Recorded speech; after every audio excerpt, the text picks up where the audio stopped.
this story for some time, and I've worked on it for many years in terms of how I thought about telling the story. But like so many of my projects, I wanted it to be perfect, and I decided that I just had to tell the story knowing that it is not perfect, but just a compilation of thoughts and a few pictures that I hope will help you to imagine some of what I experienced. I had a dream of going to walk on the Appalachian Trail. It was a dream that I'm not sure how started, but I'll share with you some screenshots from the inspiration. I came to a point in my life and profession that I felt that it was a good time for me to do that, and I got the blessings of my family, and I began that journey.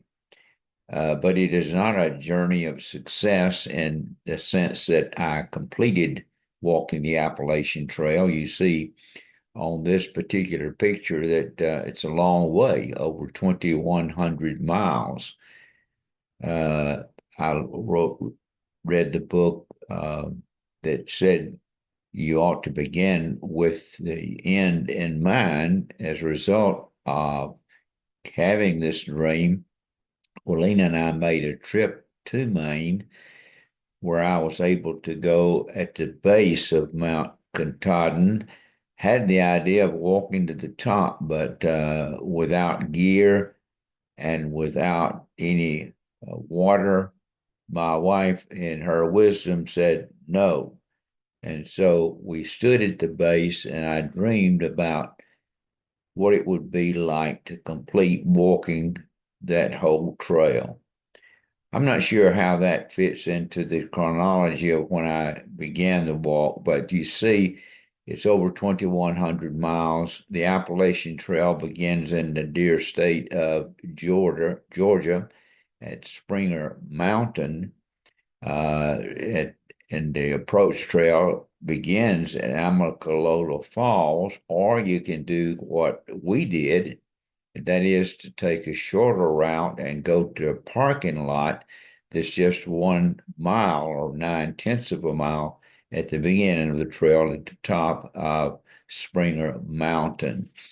But the inspiration for this trail came to me when someone told me about a book about a man named uh, Bill Irwin, who is from Alabama. As I remember the story, had some difficulties early on in life, had an accident where he was blinded, and he had the inspiration of walking that trail at that particular time in his life as a part, I think, of his recovery. And so he had a dog that would lead him.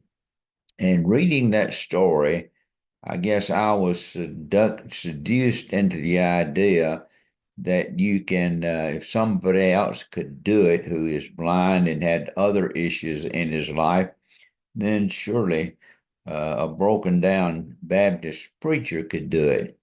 But I was wrong. There are things that I didn't anticipate. And I guess that's an example of what it means to try to compare yourself to somebody else and do what somebody else does, thinking that you can do it simply because of their circumstances compared to yours. I discovered that the walk on the Appalachian Trail is a wonderful experience. And this is the first of many of these that I'll share. I'm only sharing with you about 67, 68 miles of the journey that I made on my initial walk. And as I have time and prepared, I will share even more of that journey. But I was inspired by this man's story who got me interested in doing something for myself that became a wonderful challenge and a wonderful experience, opening doors for me that I wouldn't have taken had I not taken the challenge of being a through hiker, which I failed at. But oftentimes in our failures, we learn our greatest lessons. And so for me, it was a lesson learned, but it did not deter me from walking on the trail at other times. Our story begins of course, in the preparation, and I'll take time to tell you all the preparation that I made, but it included my family who gave support to what I had as a dream, my children, especially my wife, who supported what I was doing. And at the top right there, you'll see a picture of the morning that we made a trip from our house beginning at 6 o'clock and made a trip up to Springer Mountain. Wayne Ryan there is pointed out, and his friend Charlie to the right.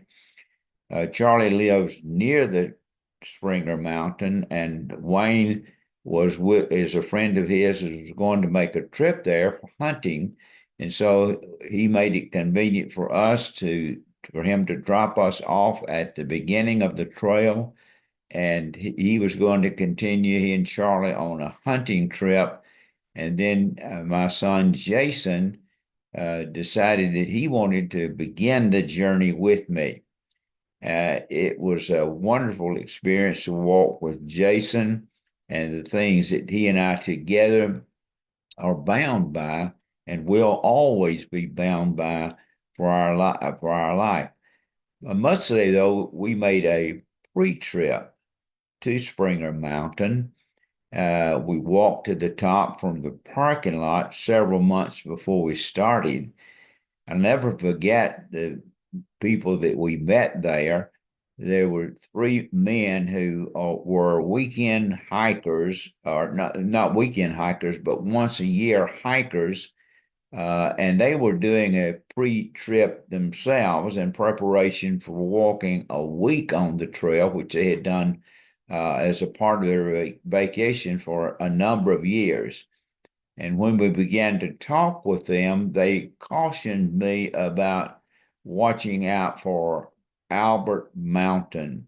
Now, they had all kinds of equipment that I didn't really see at that moment the importance of, but they warned me about Albert Mountain. And they said, you shouldn't even cut your fingernails because you'll need every nail you got to climb to the top of Albert Mountain. And for weeks in walking, I thought about reaching Albert Mountain. And finally I did, and that will be a part of the story on down the road. But Jason and I were dropped off at the beginning of the trail. We met a number of people, quite a few people there beginning that day. One couple was walking. He was barefooted, and the clothes that they were wearing, as well as the equipment they brought, were things that they had made themselves. So you can see that when we began walking, we saw that there are a lot of people with strange ideas, as we had, about walking the trail. Now, I would say in preparation, we did our best to prepare physically and equipment wise, but no one can really prepare adequately to walk the Appalachian Trail, in my opinion. But they dropped us off, and our goal was to go to the first shelter, which is a Hawk Mountain shelter.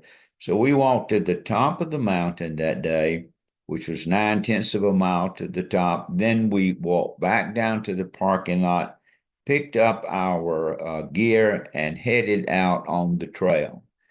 Now you can read a little as I talk about the trail as it's described in this text.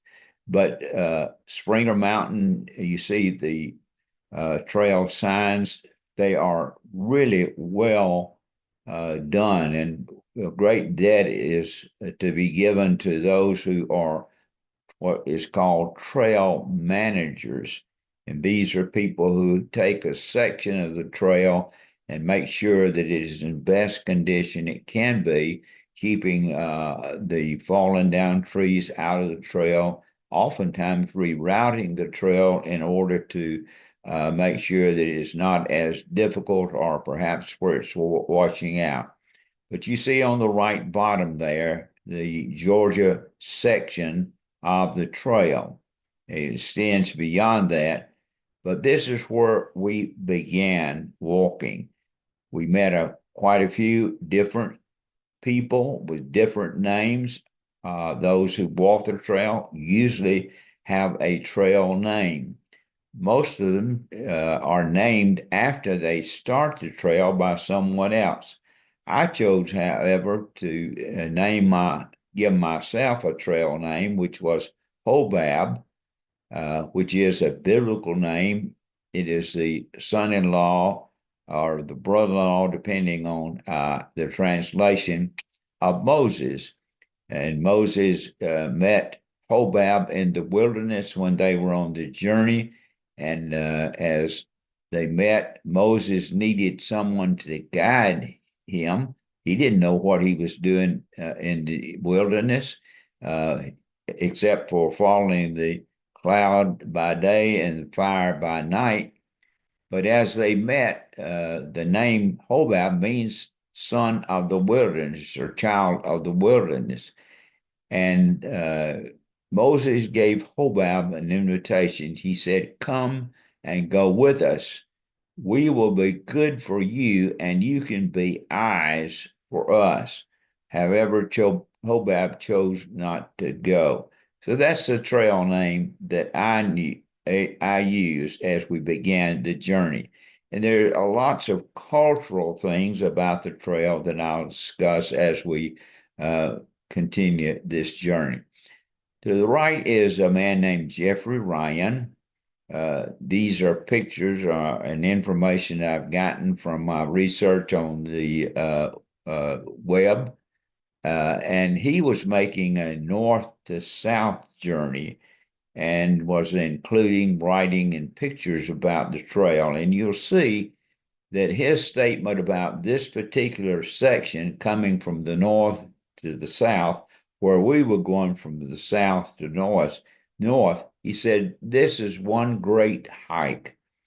Dick's Gap, 8.9 miles, is the northern access for this trip.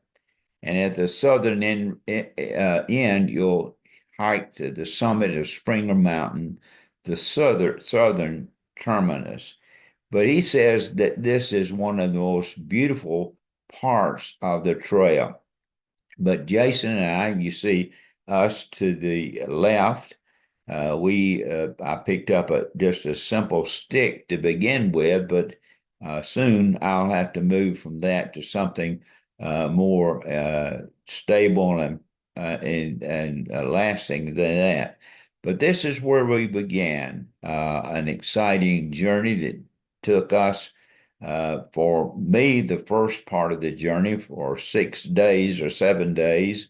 For Jason, a little less time, and that's part of the story as well.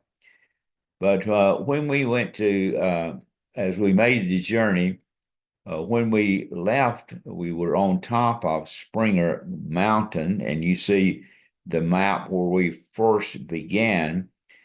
We walked up to the top of the mountain and we looked at the plaque where you began, and you'll see a picture later of us at that plaque. After we sat there for a moment and we signed in, as most hikers do, we signed the log book. I asked Jason to go over to the side with me where we found a place out in the trees and we had a prayer together. I walked then back out and I looked out and saw a beautiful lake, and it was in the far distance. And Jason and I looked at it, and it was a beautiful picture. And I said to Jason, this is why we are walking the Appalachian Trail. Well, his response was a meaningful response. He said, "Dad, I can carry you to a lot of places as beautiful as this is in the car." So that was his view of why we were walking. I had another view, of course, that was altered in ways, but also embellished and made better as a result. So we began at Springer Mountain with people from all walks of life. One of the persons that I remember us walking with was a man named Wingnut, and Wingnut was named that because he was an employee of a airline, and that's where he got his name. Down in the right-hand corner, you see Jason and myself sitting at the plaque there at the top of Springer Mountain. And that's where our trail began and the information that I've just shared with you. And I can't tell you the feelings that we had that morning. There were butterflies, there was anxiety, all kinds of things because I was carrying a great emotional load because I had resigned my church to begin this journey. Well, you see, there at the top, there was a small shelter there at the top of Springer Mountain, off to the side from where you see Jason and I sitting. Now, I have made this trip up to the top of Springer Mountain several times, and I've been up the approach trail several times, and it's almost 9 miles from the base at Amicalola Falls up to the top. And many people say that those who began at Amicalola Falls and walked to the top of Springer, that soon after they get into their walk, they realize they have so much excessive baggage that they begin to dispose of the baggage as they began their walk to the top. I never saw a lot of disposed baggage when I made the trip, but I can understand why someone would want to do that. Well, we walked to the top on this occasion from the parking lot, then reverse, walk back down into the parking lot that I've already shown you, began to walk with people that we met early on.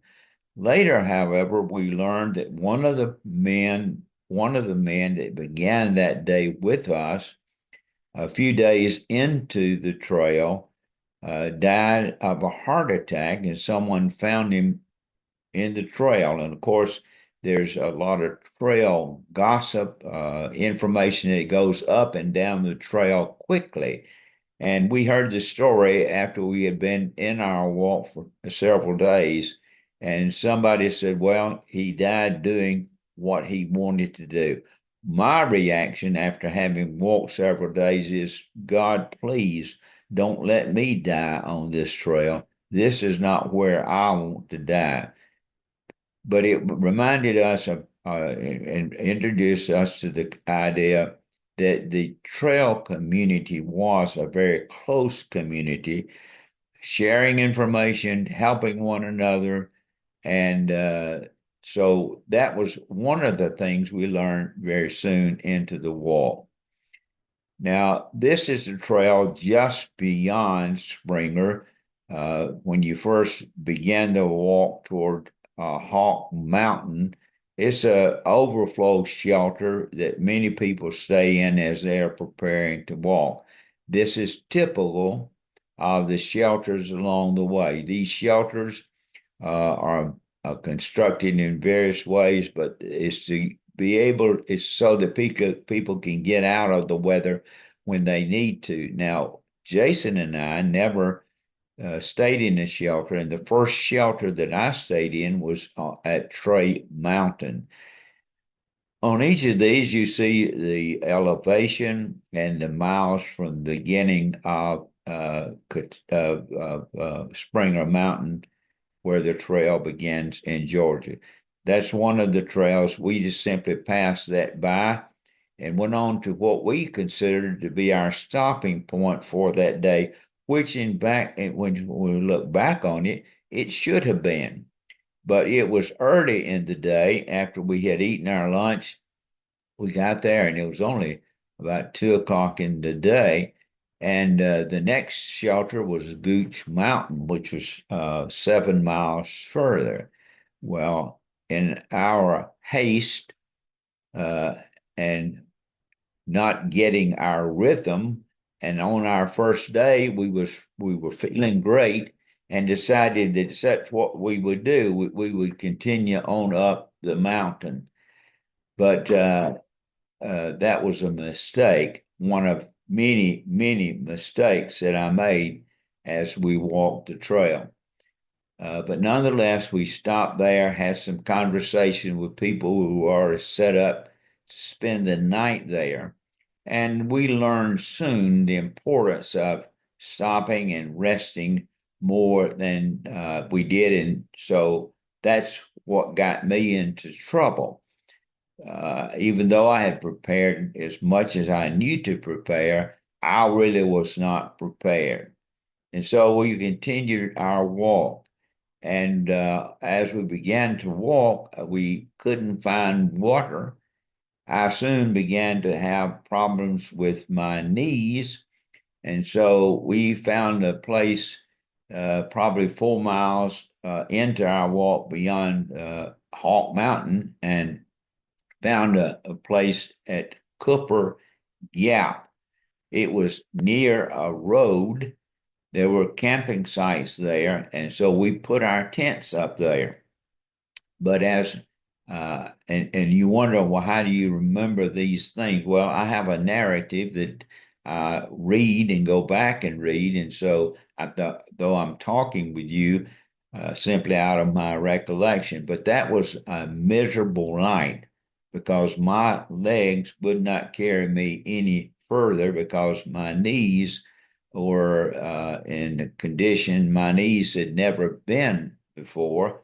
I was surprised by it and was almost paralyzed by it.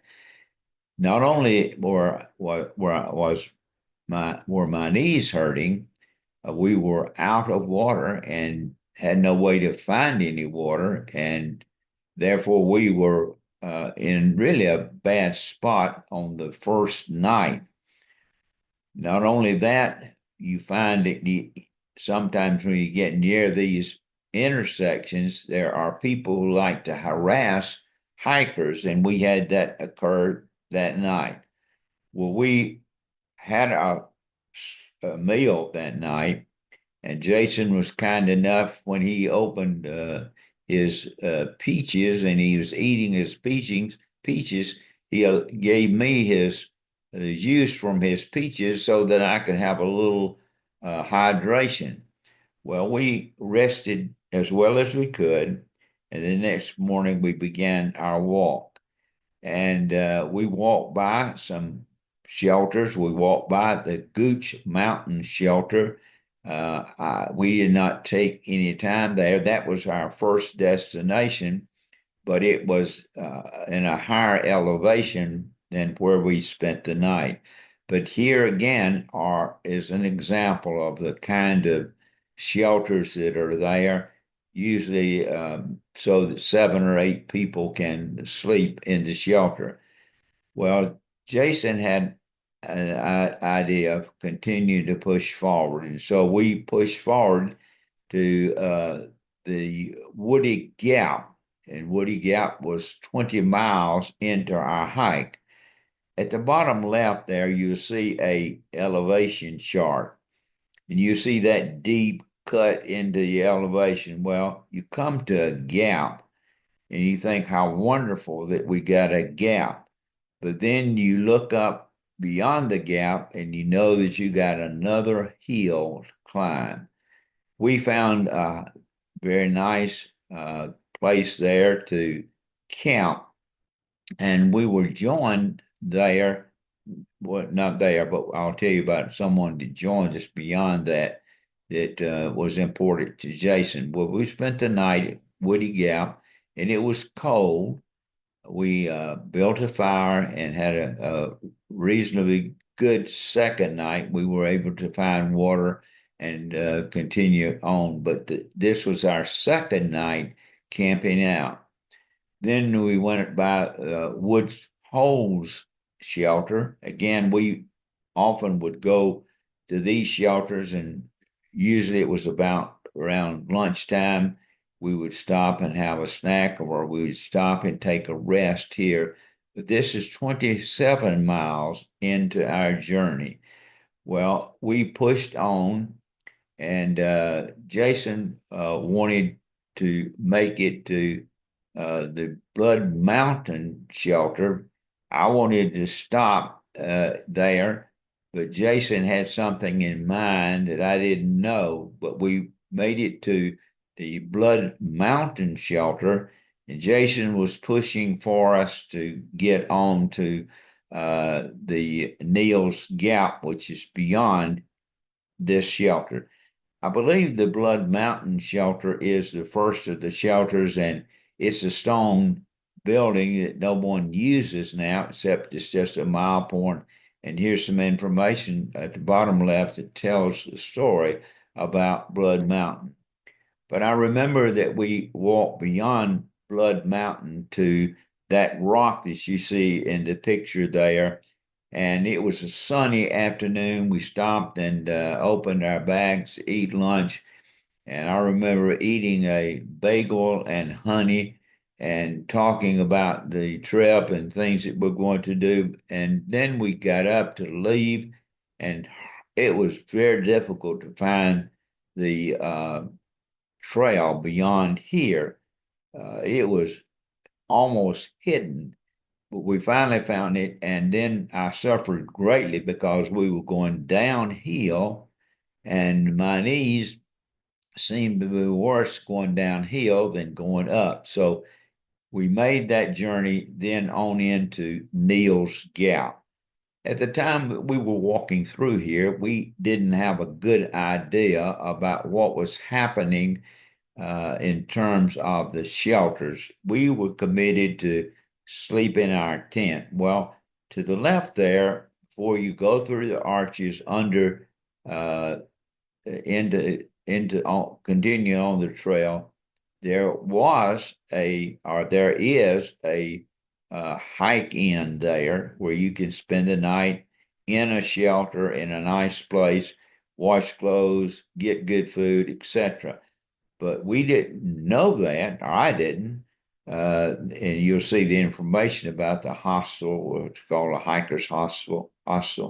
And we would have should have stayed there that night, but we chose to camp just beyond Neal's Gap. Well, there's a place where you can get gear, and I decided then that I would get hiking poles because I'd been told that hiking poles could lessen the weight on your knees. So I got the hiking poles there, and as we were in there, we had met a young man who was from Georgia and was also hiking. And he was hiking along with us, and he came on and said, they're making pictures of people who are making this whole journey as through hikers. And so I didn't know it, but Jason had made a call home. He could not reach his wife, but he was able to reach his mother and had arranged for her to pick him up later and one more place beyond here. I didn't know that. So we went around and had our picture made, and Jason said, I am a through hiker.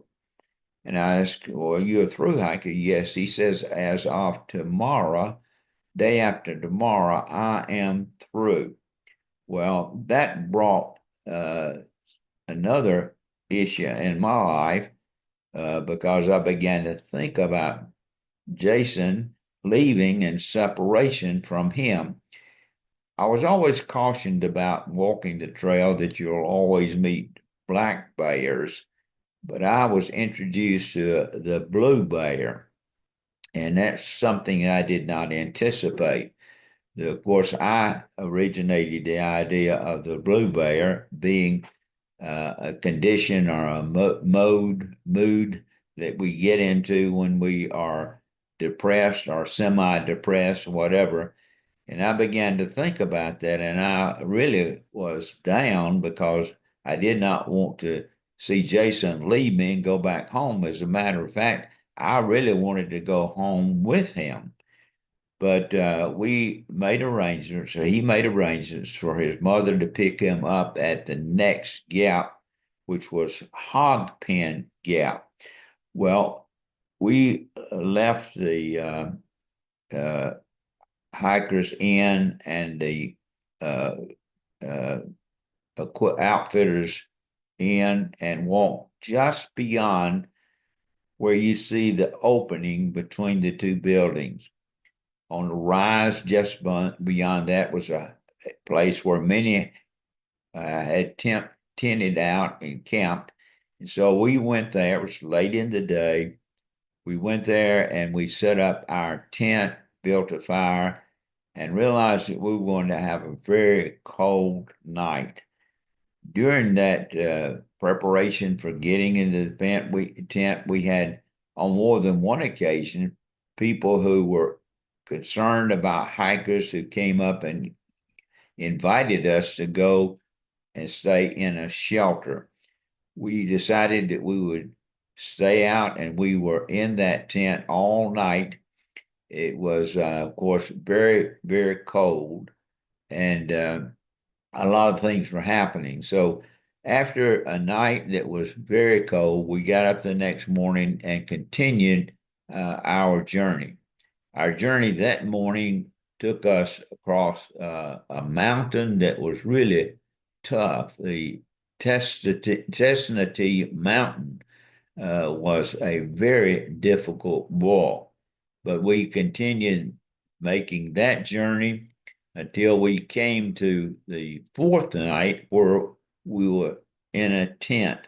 I mentioned that Jason had arranged for his mom to meet him, but I didn't know until I met them at the next gap how early they got there. He had arranged for them to be there at 8 o'clock. Well, we spent the night at Hog Pen Gap, which was a pleasant night.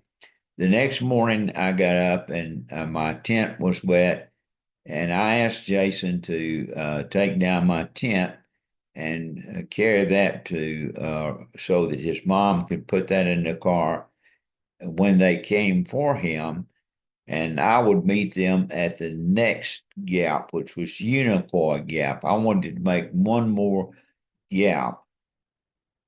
Willeen had arranged, or Jason and his mom had arranged for us to meet some friends for the day at their house. They had called and invited us if we were on the trail to stay with them or whatever. And at the next gap, I met them. But that was a difficult time for me as I made that trip across by myself, and I met them at Unicoi Gap. As I made my way down to Unicoi, I was dealing with a lot of emotional issues because of all the things that I had mentioned to you. Here are some pictures of Unicoi Gap. I like the one down in the left. That is one of many places where you have steps that have been created, and that gives you an idea of the kind of elevation that you have to manage. You go up, you go down, you go up, and you go down so many times, and you realize every time you go to a gap, you're going to have to go up the next place. You're going to have to make a journey upward. Well, we made our way, or I made my way to Unicoi Gap where we met them. We got into the car. Jason had gone and cleaned up at a nearby state facility, and they had really wasted much of their day, and I didn't realize how early and how long they waited for me. Well, we went to meet with the Kellers, and you see the picture there with Gerald and Reba, wonderful people. Reba was the Child Development Center at the church I served in College Park. She was the only director they had. Gerald worked for Delta Airlines. Wonderful people. Both are in the presence of our Lord now. Wonderful people. And then, of course, Jason and myself. We were weary travelers when we got to their house, and we were warmly welcomed to a place where we were provided a meal, and I spent the night with them and continued walking the next day. I can say that I was tired, I was hungry, I was wanting really to make the journey home with them. I didn't know what was going to happen in regards to my legs and my feet. The article you see it was written as an event after 99. This was an article from 2000, but it is an indication of what we found when we went uh, into town at Hiwassee. We went to an outfitter's place there, and he showed us a pack that a bear had ripped apart and taken all the food that the hikers in one area had. And of course, they were spared any damage or injury, but they had no food and they had to go home. Well, I spent the night with them. Willeen, Jason, and Heather went home. And the next morning, I got up and Gerald carried me back up to Unicoi Gap, where I entered Unicoi Gap, and I walked to Trey Shelter that day. And I didn't make it a long day because my knees were hurting, and I met a guy there that we had met along the trail named August, and he beat me there, and it was early in the day, and he was already stopped and deciding what he's going to do next. And I decided to stop as well. And of course, I rested that afternoon, had a good night of rest, and got up and started out the next day. Up to this point, we had walked through wind, sleet, rain, snow, all of the terrible elements that you could encounter. It got no better after Trey Mountain. As a matter of fact, soon after we left, we began to get into the to quite a bit of rain, etc. Well, I decided when I got to the next gap, which was at Dix Creek Gap, that I was going to walk back into Hiwassee and call the Kellers and go home. My knees were beyond my ability to walk. And of course, I still was wanting to be back at home and just could not deal with the downtime that you have. And so I decided that I would make that journey back into town. Well, as we got to near a shelter, I was so wet that I stopped at a shelter and changed clothes out of fear that I was going to get hyperthermia. And so I made my trip on into the next gap at Dix Creek Gap and began the journey toward Hiwassee. I concluded that nobody was going to pick me up with the way I looked, and it was raining. My pack was getting heavier and heavier. But there was a dear lady who was a hiker who stopped and asked if I wanted a ride. Well, I did take her up on the ride. And so I rode with her back into Hiwassee. I went to the phone and I called Gerald, and I then later called Willeen and begged her to come and pick me up. And Gerald and Reba kindly carried me back to Gainesville, Georgia, where I met her, and I went back home. Now that's where the journey ended for me right then. But I made a trip back later, and before I talk, then before I make another of these, I'll tell you a little bit about that journey.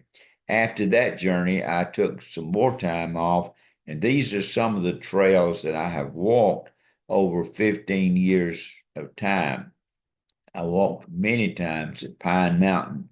I walked a couple of times at Red Top Mountain in Marietta and Kennesaw Mountain, and then took a trip out to Havasu Falls, Grand Canyon, and took a wonderful trip to Cumberland Island with my son-in-law Jeff, and then to also on the Pinhoti Trail with Jeff. And I'll talk about some of those trails along the way. But right now, this is where I will end the talk about this particular journey, and then I'll prepare another trip where we'll pick up and I'll talk about some more of the trail. I hope this will give you an idea of what it's like to begin walking on the trail. And of course, one of the things that concerns me right now is what's happened to the trails in Georgia, North Carolina, Tennessee, and Virginia. Those are the ones that I've walked. I did over a 15-year period of time walk all the way to Harper's Ferry, missing a few of the connecting trails in there. I don't remember how many, but quite not too many. But anyhow, I have walked a lot on the Appalachian, at least to Harper's Ferry. And that area now is just devastated. And that's one reason why I wanted to go ahead and make this, even though it is not as well prepared as I wanted it to be, so that we can get on to those trails and see the comparison of what it was like when I walked the trail compared to now. It will take decades for that whole region of the country to recover from the broad swipe of Helene. She made her way through. Well, thank you for walking this part of the trail with me, and hope you'll continue to have good walking experiences as well.